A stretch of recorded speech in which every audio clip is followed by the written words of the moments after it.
നമസ്കാരം. ഞാൻ ബഷീർ മേലെടുത്ത്. ഞാനിപ്പോൾ ഉള്ളത് മുണ്ടേരിയിലുള്ള കൊച്ചു ഗ്രാമമായ കാനശ്ശേരിയിലാണ്. ഇവിടെ വളർന്നു വരുന്ന ഒരു യുവ കഥാകൃത്തുണ്ട്. ഇന്ന് നമുക്ക് അവരെ പരിചയപ്പെടുത്താം. നമസ്കാരം. നമസ്കാരം. ജംഷീദ് ഇ കെ അല്ലേ? അതെ. നിങ്ങളെവിടെയാണ് താമസിക്കുന്നത്? ഞാൻ ജനിച്ചതും വളർന്നതും കല്യാണം കഴിച്ച് താമസിക്കുന്നതൊക്കെ ഇവിടെ തന്നെ, നമ്മുടെ കാനശ്ശേരി തന്നെയാണല്ലേ? എവിടെയായിരുന്നു പഠിച്ചുകൊണ്ടിരുന്നത്? പഠിച്ചത് ഞാൻ എൻ്റെ പ്രാഥമിക വിദ്യാഭ്യാസം നവകേരള LP കോളേജ് മൂല. നവകേരള. ഓക്കെ. അത് കഴിഞ്ഞിട്ട് UP സ്കൂൾ വലിയന്നൂർ, പിന്നെ ഹൈസ്കൂൾ CHM, ഹയർ സെക്കൻഡറി ഇവിടെ ചട്ടുകുപ്പാറ. കോളേജ് വിദ്യാഭ്യാസം ഇവിടെയായിരുന്നു, കോളേജ് ഓഫ് കോമേഴ്സിൽ അവിടെ വെച്ചിട്ട് ഡിഗ്രി കംപ്ലീറ്റ് ചെയ്തു അല്ലേ? അപ്പോൾ നിങ്ങൾ കഥാരംഗത്തേക്ക് ഈ കഥാകൃത്തായി വരാനുണ്ടായ? ഞാൻ അങ്ങനെ ഇതുവരെ കഥ എഴുതണമെന്ന് തോന്നിയില്ല. ഞാൻ ആദ്യമായിട്ട് എഴുതാൻ വേണ്ടി എന്നെ ഒരാൾ തള്ളി വിടുന്നത് 5ാം ക്ലാസ്സിനായിരുന്നു. 5ാം ക്ലാസ് എൻ്റെ ടീച്ചറായിരുന്നു. ഓക്കെ. രചന ടീച്ചർ എന്ന് പറഞ്ഞു ഞാൻ പഠിപ്പിച്ച ടീച്ചറായിരുന്നു. എന്നെ 5ാം ക്ലാസ്സിൽ നിന്ന് അന്ന് DPP ആയിരുന്നു. അപ്പോൾ ഒരു പദ്യത്തിൻ്റെ 4 വരി പൂരിപ്പിക്കാനുണ്ടായിരുന്നു. ഓക്കെ. ക്ലാസ്സിലെല്ലാവരും പൂരിപ്പിച്ചുകൊണ്ട് നിൽക്കുമ്പോൾ ഞാനും പൂരിപ്പിച്ചു. അത് വാങ്ങിച്ച ടീച്ചർ അടുത്ത മുറിയിൽ തളിരിൻ്റെ അന്നത്തെ ബാലസാഹിത്യത്തിൻ്റെ ക്യാമ്പ് എന്തോ നടക്കുന്നുണ്ടായിരുന്നു. അപ്പോൾ അവിടത്തേക്ക് എന്നെ പറഞ്ഞു വിടുമായിരുന്നു. ഞാൻ പോകുന്നില്ല എന്ന് പറഞ്ഞപ്പോൾ നിർബന്ധിച്ച് അവിടത്തേക്ക് പറഞ്ഞു വിട്ടു. നിർഭാഗ്യവശാൽ ഞാൻ അവിടെ മെമ്പർഷിപ്പ് എടുത്തില്ലായിരുന്നു. അങ്ങനെ തിരിച്ച് വരുമ്പോൾ വീണ്ടും ടീച്ചർ എന്നെ അവിടെ കൊണ്ടുപോയി അവിടെ ഇരുത്തിക്കുകയായിരുന്നു ചെയ്തത്. ഓക്കെ. പുതിയ മെമ്പർഷിപ്പ് എടുത്ത് അവിടെ ഇരുത്തിച്ചിട്ട് അവിടുന്ന് എഴുതാനുള്ള പ്രോത്സാഹനം തന്നു. ഓക്കെ. അപ്പോൾ ടീച്ചറാണ് ശരിക്ക് ജംഷീദിൻ്റെ കഥയിലേക്ക് കൊണ്ടുവരുന്നത്, എഴുതാനുള്ള ഒരു ടീച്ചറാണ്. ഞാൻ എഴുതിയ നന്നായിരിക്കും ടീച്ചർക്ക് ആ ഒരു ഇത് വായിച്ചപ്പോൾ തോന്നി. അത് കഴിഞ്ഞിട്ട് ഏത് കഥ എഴുതിയത്? അത് കഴിഞ്ഞിട്ട് പിന്നീട് ഞാൻ എഴുത്തിൻ്റെ ഭാഗത്തേക്ക്, ഞാൻ ബേസിക്കലി അത്യാവശ്യം നല്ല മടിയുള്ള ആളാണ്. എഴുത്തു വായനയും രണ്ടും അങ്ങനെ നോക്കൽ കുറവാണ്. ഈവൻ പത്രം പോലും വളരെ അത്യാവശ്യം മാത്രം വായിക്കുന്ന ഒരാളാണ്. പക്ഷേ ഒരു പ്രാവശ്യം ഇങ്ങനെ ന്യൂസ് ചാനലിൽ മാതൃഭൂമിയുടെ പുസ്തകോത്സവമായിട്ട് ബന്ധപ്പെട്ടൊരു കഥാമത്സരം ഉണ്ടായിരുന്നു. അപ്പോൾ അതിലേക്ക് വെറുതെ ഒന്ന് എഴുതി അയച്ചാലോ എന്ന് വിചാരിച്ചിട്ട് ഒരു രാത്രി കൊണ്ട് ഒരു കഥ എഴുതി. അത് ശരി, ഒരു രാത്രി കൊണ്ട് ഒരു ചെറുകഥ എഴുതി തീർത്തു അല്ലേ? ഒരു രാത്രി കൊണ്ട് എഴുതി തീർത്തെന്ന് വെച്ചാൽ ഞാനത് ക്രെഡിറ്റ് ആയിട്ട് പറയുന്നില്ല. അത് ഒരു രാത്രി കൊണ്ട് എഴുതേണ്ടി വന്നു. കാരണം ഞാൻ പറഞ്ഞല്ലോ ഓൾറെഡി ബേസിക്കലി നല്ല മടിയുള്ള ആളാണ്. അതിൻ്റെ അവസാനത്തെ ഡേറ്റ് ആയിരുന്നു അന്ന് ജൂൺ 30 സെപ്റ്റംബർ 30 അങ്ങനെ എന്തോ ആയിരുന്നു. അപ്പോൾ അതുവരെ വെയിറ്റ് ചെയ്ത് പിന്നെ എഴുതാമെന്ന് വെച്ച് അങ്ങനെ വെയിറ്റ് ചെയ്തു. പിന്നെ ആ ഒരു ദിവസം ആ രാത്രി മാത്രമേ ഉണ്ടായിരുന്നുള്ളൂ. അപ്പോൾ ആ രാത്രി അങ്ങനെ അന്ന് തന്നെ ഫുൾ അത് എഴുതി മെയിൽ ചെയ്ത് കൊടുക്കുകയായിരുന്നു ചെയ്തത്. അപ്പോൾ ആ കഥയിലുള്ള ഉള്ളടക്കം എന്തായിരുന്നു? അതിൻ്റെ ഉള്ളടക്കം എന്ന് പറഞ്ഞാൽ സ്വന്തം നാട്ടിൽ നിന്ന് പൗരത്വം നഷ്ടപ്പെട്ട് ഇന്ത്യയിലേക്ക് ഓടി വരുന്ന ഒരു മ്യാൻമർ റോഹിംഗ്യൻ പെൺകുട്ടിയുടെ ഒരു കഥയായിരുന്നു. ഞാൻ കണ്ടതിൽ വെച്ച് എനിക്ക് ഏറ്റവും വലിയ നഷ്ടമായിട്ട് തോന്നുന്നത് പൗരത്വം നഷ്ടപ്പെടുക എന്നുള്ളതായിരുന്നു. സ്വന്തം ജനിച്ചു വളർന്ന നാട്ടിൽ നിന്ന് ആരുമില്ലാതായി അന്യനാട്ടിലേക്ക് ഓടിപ്പോകേണ്ടി വരിക എന്ന് പറയുമ്പോൾ ആ ഒരു വിഷമം എനിക്ക് വല്ലാതെ മുൻപേ മനസ്സിലുണ്ടായിരുന്നു. ഞാൻ ഒരുപാട് ശ്രീലങ്കൻ അഭയാർത്ഥികളൊക്കെ കാണാനും സംസാരിക്കാനൊക്കെയുള്ള അവസരം ലഭിച്ചിട്ടുണ്ടായിരുന്നു. അങ്ങനെ അതിൻ്റെ ഒരു വേദന, ആ ഒരു തീമിൽ നിന്നാണ് ഇങ്ങനെ ഫർഷാര എന്ന് പറഞ്ഞ ഒരു കഥ എഴുതുന്നത്. ഫർഷാര എന്ന് ഉദ്ദേശിക്കുന്നത് എന്താണ്? ഫർഷാര എന്ന് പറഞ്ഞാൽ അവിടുന്ന് മ്യാൻമറിൽ നിന്ന് ഇന്ത്യയിലേക്ക് ഓടി വന്ന് ഒരു അഭയാർത്ഥിയുടെ ഒരു റിയൽ പെൺകുട്ടിയുടെ പേരാണ്. Original Myanmar. ഫർഷാര എന്ന് പറയുന്ന ഒരു പെൺകുട്ടിയുടെ കഥയായിരുന്നു അത് അല്ലേ? കഥയല്ല, അവരുടെ പേര് ഞാൻ കടം എടുത്തതാണ്. അതെ. അപ്പോൾ ഫർഷാര എന്ന് പറയുന്ന ചെറുകഥ നിങ്ങൾ പബ്ലിഷ് ചെയ്തിട്ടുണ്ടോ? അത് പബ്ലിഷ് ചെയ്തിട്ടുണ്ടായിരുന്നു. അത് പബ്ലിഷ് ചെയ്യാണ്ടായ കാരണം ഞാൻ നോർമലി പലപ്പോഴും ചെറുങ്ങനൊക്കെ എഴുതിയാലും അത് എവിടേക്കോ മിസ്സാവും. അങ്ങനെ ഇതും എഴുതിയിട്ട് കുറച്ച് കഴിയുമ്പോൾ എവിടെ വെച്ചത് അങ്ങനെ മറന്നു പോകും. അപ്പോൾ ഞാൻ ഇതൊന്ന് ഡോക്യുമെൻ്റ് ചെയ്യണം. അങ്ങനെയാണ് ഞാൻ ഒരു സെൽഫ് പബ്ലിക്കേഷൻ ഓൺലൈനിൽ അതിനുള്ള സൗകര്യമുണ്ട് ഇപ്പോൾ. അങ്ങനെ അതിന് വേണ്ടി അയച്ചു കൊടുത്തപ്പോൾ അവർ പറഞ്ഞു ഒരു ഷോർട്ട് സ്റ്റോറി, ചെറിയ കഥയല്ലേ.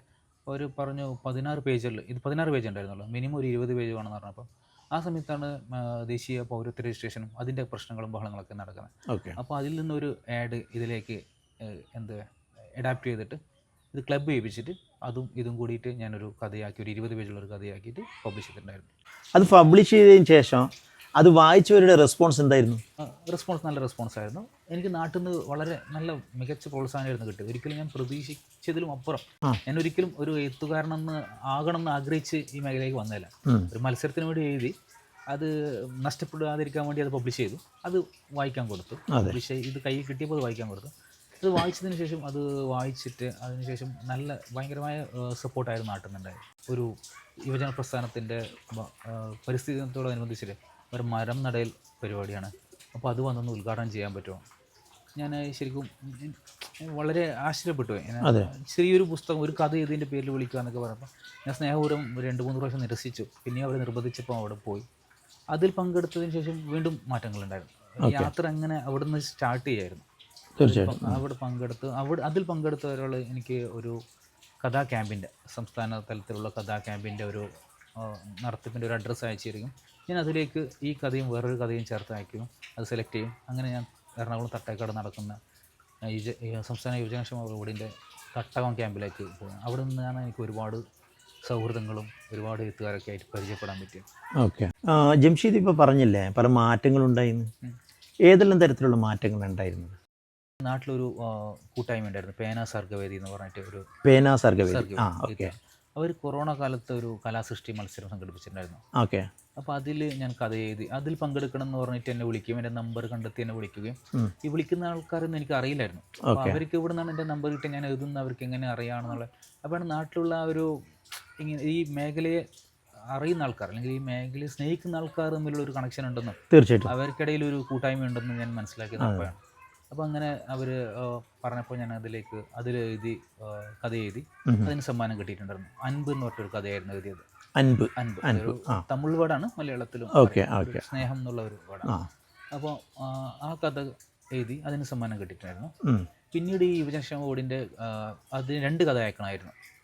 അപ്പോൾ ഈ ഞാൻ മുന്നേ എഴുതിയ ഫർഷാരിയും ഈ അൻപ് ഒന്നും കൂടി ഡെവലപ്പ് ചെയ്ത് കുറച്ചും കൂടി വലിയ ക്യാൻവാസിൽ, ഷോർട്ട് സ്റ്റോറി തന്നെയാണ്, കുറച്ചും കൂടി പേജൊക്കെ കൂട്ടി എഴുതിയിട്ട് ഇത് 2ഉം കൂടി ചേർത്തിട്ടായിരുന്നു ഞാൻ ഈ യുവജനക്ഷേമ ബോർഡിന് വേണ്ടി അയച്ചു കൊടുത്തത്. ഓക്കെ. യുവജനക്ഷേമ വകുപ്പിന് അയച്ചു കൊടുത്തിരുന്നു.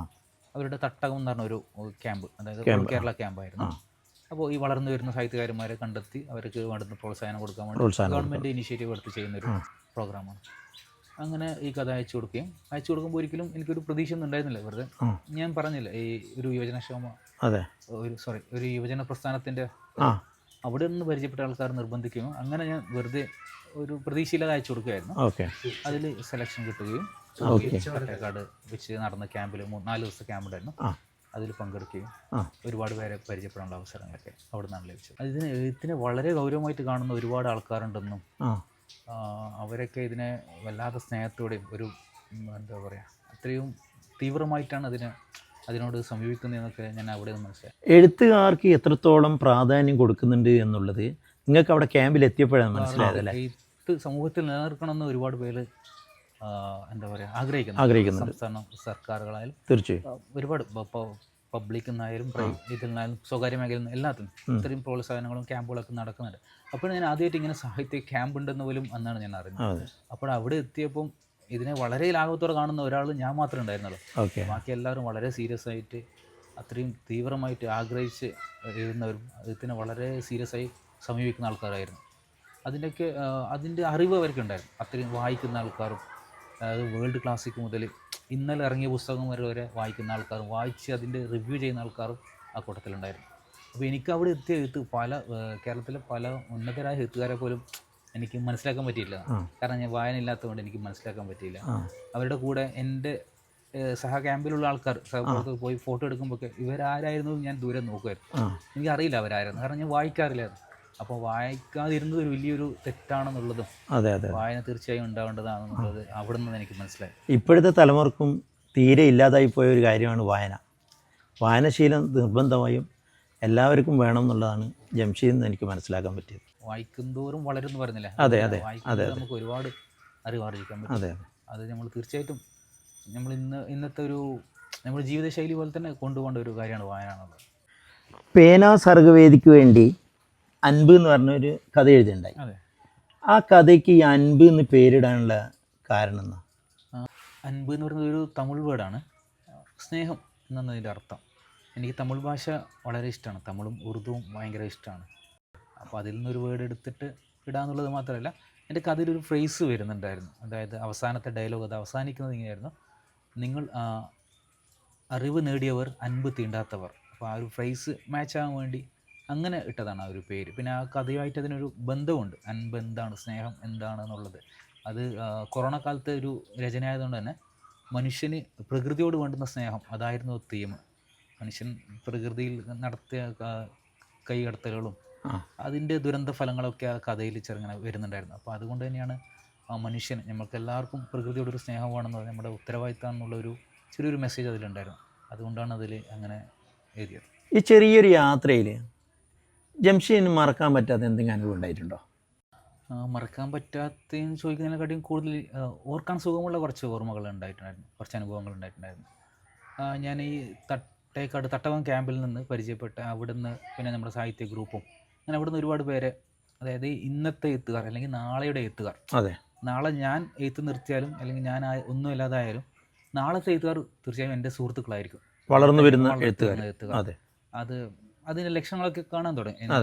ഇപ്പോൾ നമ്മൾ മാതൃഭൂമിയുടെ വിഷുപ്പതിപ്പിലായാലും അല്ലെങ്കിൽ ഇപ്പോൾ കിട്ടുന്ന അവാർഡുകൾ ഒക്കെ കാണുമ്പോൾ അതൊക്കെ സുഹൃത്തുക്കളായിരിക്കും. അതെ.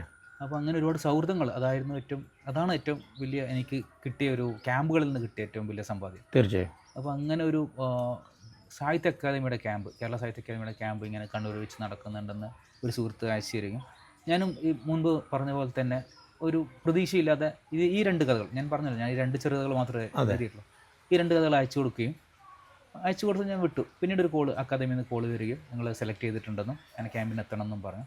അങ്ങനെ ഞാനവിടെ ക്യാമ്പിന് പോയപ്പം അന്നത്തെ ഈവനിങ് സെഷൻ നമ്മുടെ സെൽഫ് ഇൻട്രൊഡക്ഷൻ ആയിരുന്നു, നമ്മുടെ എഴുത്തും നമ്മളെ പറ്റി പരിചയപ്പെടുത്തും. അപ്പോൾ അന്ന് അവിടെ വേദിയിലുണ്ടായിരുന്നത് സാഹിത്യ അക്കാദമിയുടെ പ്രസിഡന്റ് കവി സച്ചിദാനന്ദ മാഷായിരുന്നു. സച്ചിദാനന്ദ മാഷും പിന്നെ അശോകൻ ചെരുവ്, 2 പേരുണ്ടായിരുന്നു അവിടെ ക്യാമ്പിൽ. അപ്പം ഇതിനു മുമ്പ് ഞാൻ ആദ്യമായിട്ട് സച്ചിദാനന്ദ മാഷ പേര് കേൾക്കുന്ന വെച്ചാൽ ഞാൻ ചെന്നൈയിൽ നിന്നായിരുന്നു. അവിടെ ഒരാൾ നമ്മുടെ കടയിൽ പോയി വരുമായിരുന്നു. കുറച്ചെപ്പോഴും ഫ്രസ്ട്രേറ്റഡ് പോലെ ഉണ്ടായി. പക്ഷേ അത്യാവശ്യം വളരെ വായനാശീലമുള്ള ആളാണ്. അയാളിങ്ങനെ ക്ലാസിക്കിനെ പറ്റി, വേൾഡ് ക്ലാസിക്കൊക്കെ പറയായിരുന്നു. അപ്പോൾ എനിക്ക് കൂടുതലും ശരിക്കും ഞാൻ ആ പുസ്തകങ്ങളൊന്നും വായിച്ചിട്ടില്ല. അന്നാണ് ഞാൻ സച്ചിദാനന്ദ മാഷിനെ ആദ്യമായിട്ട് കേൾക്കുന്നത്. അപ്പോൾ ഞാൻ മലയാളം കവിതകൾ വായിക്കുന്നുണ്ടെന്നും സച്ചിദാനന്ദ മാഷ കവിത ഭയങ്കര ഇഷ്ടമാണെന്നൊക്കെ പറഞ്ഞിട്ടുണ്ടായിരുന്നു. അങ്ങനെ ഞാൻ അവിടെ എത്തി. അപ്പോൾ അന്നാണ് ഞാൻ സച്ചിദാനന്ദ മാഷ കാണുന്നത് ആദ്യമായിട്ട്.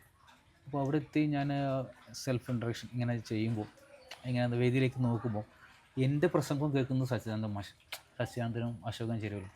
അപ്പോൾ സച്ചിദാനന്ദ മാഷ ആരാണെന്ന് പോലും അറിയാത്തൊരു കാലം എനിക്കുണ്ടായിരുന്നു. അവിടെ നിന്ന് എൻ്റെ പ്രസംഗം സച്ചിദാനന്ദ മാഷ ഇങ്ങനെ ശ്രമിച്ചിരിക്കുമ്പോൾ എനിക്കതൊരു വല്ലാത്തൊരു ഭയങ്കര അനുഭവമായിരുന്നു.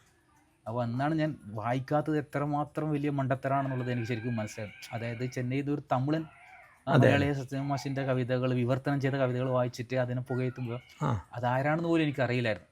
അപ്പം ഞാൻ ഈ മേഖലയെ ശരിക്കും സീരിയസ് ആയിട്ട് കാണണം. ഈ മേഖലയിൽ എത്തിപ്പെടുന്നില്ലെങ്കിൽ, നമ്മൾ എഴുതാൻ ആഗ്രഹിക്കുന്നില്ലെങ്കിലും വായന നമ്മൾ ഒരിക്കലും നമുക്ക് അനുഭവമായ ഒരുപാട് അറിവുകൾ തരുന്നുള്ളത് മനസ്സിലാക്കാൻ പറ്റാത്ത ഒരു ശരിക്കും നിരാശയുണ്ട്. അപ്പം ഇത് ഭയങ്കര ഒരു സന്തോഷമായിരുന്നു.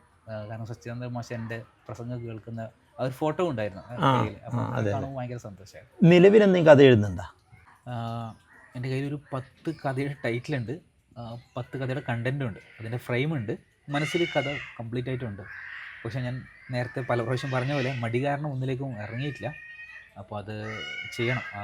ബിസ്മില്ല, അതുപോലെ സംസ്കാരത്തിൻ്റെ കാവൽക്കാർ, ജാർവ, പിന്നെ അങ്ങനെ ഒരുപാട് 10ഓളം കഥകൾ എൻ്റെ മനസ്സിലുണ്ട്. 4 മണി അങ്ങനെയൊക്കെ പറഞ്ഞിട്ട് ഒരു 10 കഥയും അതിൻ്റെ ടൈറ്റിലും കണ്ടൻറ്റും കയ്യിലുണ്ട്. അത് എഴുതി തുടങ്ങണം. പിന്നെ കൂടാതെ ഫ്രണ്ട്സുമായിട്ട് ചേർന്നിട്ട് ഒരു 2 ഇതിൻ്റെ വർക്ക് മുന്നോട്ട് പോകുന്നുണ്ട്. ഷോർട്ട് ഫിലിം ആകുമ്പോൾ കുറച്ചും കൂടി കൺവേ ചെയ്യാൻ ഈസി ആയിരിക്കും. മീൻസ് എനിക്കും സുഖമാണ്, ഇരുന്ന് എഴുതേണ്ട ആവശ്യമില്ല. അതാകുമ്പം ബാക്കി വിഷ്വൽ വർക്കാണല്ലോ, അത് നന്നായി ചെയ്താൽ പെട്ടെന്ന് ക്യാച്ച് ചെയ്യും. കാരണം ആൾക്കാർ പെട്ടെന്ന് സ്വീകരിക്കുകയും ചെയ്യും. പുസ്തകം വായിക്കാൻ മടിയുള്ള കുറേ ആൾക്കാരുണ്ടാവും. ഇതാകുമ്പോൾ ഇന്ന് എല്ലാവരും ഡിജിറ്റലി കാണുമല്ലോ, എല്ലാവരും കയ്യിൽ മൊബൈലുണ്ട്, യൂട്യൂബ് ഉണ്ട്. തീർച്ചയായും. അപ്പോൾ അതാകുമ്പോൾ പെട്ടെന്ന് കുറച്ചും കൂടി നമുക്ക് സമൂഹത്തിന് എന്തെങ്കിലും ചെയ്യാൻ പറ്റുന്ന ഒരു മെസ്സേജ് കൺവേ ചെയ്യാൻ പറ്റുന്ന രീതിയിലുള്ള 2 കഥയുടെ ഷോർട്ട് ഫിലിമിൻ്റെ വർക്ക് നടക്കുന്നുണ്ട്. എത്രയും പെട്ടെന്ന് അത് റെഡിയാകുന്നുള്ളൊരു പ്രതീക്ഷയാണ്. എന്തായാലും ഇപ്പോൾ നടന്നുകൊണ്ടിരിക്കുന്ന ഷോർട്ട് ഫിലിമിൻ്റെ വർക്ക് അതിഗംഭീരമായിട്ട് മുന്നോട്ട് പോകട്ടെ. ആ കഥ ജനങ്ങൾ ഏറ്റെടുത്ത് വൻ വിജയമാക്കട്ടെ. ഇനിയുള്ള യാത്രയിൽ അനവധി അവസരങ്ങൾ നിങ്ങളെ തേടിയെത്തട്ടെ എന്ന് പ്രാർത്ഥിക്കുന്നതോടൊപ്പം സ്ക്രീൻഷോട്ട് മീഡിയയുടെ എല്ലാവിധ ആശംസകളും. Thank you.